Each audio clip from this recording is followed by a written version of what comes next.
ఏమండి బోర్ వస్తుంది, షాపింగ్ వెళ్దాం బయటకి. సరే, నేను ఒక క్వశ్చన్ అడుగుతా, దానికి కరెక్ట్ ఆన్సర్ చెప్తే నేను తీసుకెళ్తా బయటకి. ఓకే. ఒక ఎలక్ట్రిక్ ట్రైన్ నార్త్ నుంచి సౌత్ కి 100 కిలోమీటర్ స్పీడ్ లో వెళ్తుంది. దాని స్మోక్ ఏ డైరెక్షన్ లో వస్తుంది? సౌత్ నుంచి నార్త్కి. Wrong answer. సరే, ఇప్పుడు నేను 3 క్వశ్చన్స్ అడుగుతా అండి. ఆన్సర్ చెప్పకపోతే నేను 2 days మాట్లాడాను ఒక క్వశ్చన్ కి. అంటే 3 questions కి 6 days మాట్లాడాలా? అవును, మెసేజ్ కూడా చెయ్యాలి. సరే, ఓకేనా? 1 kg ఐరన్ ఎక్కువ బరువు ఉంటుందా, 1 kg కాటన్ ఎక్కువ బరువు ఉంటుందా? ఐరన్ ఎక్కువ బరువు ఉంటది. 2 days. సరే, 2 + 2 ఎంత?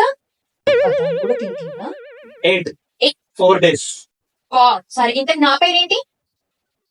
ఇప్పుడు దొరుకుతాంలే. అవి అవి 6 days.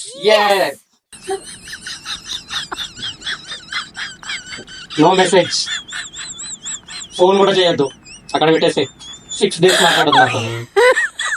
అవి ఎవరు? ఇలా కూడా వదలవా? నీ నిక్ నేమ్ అది.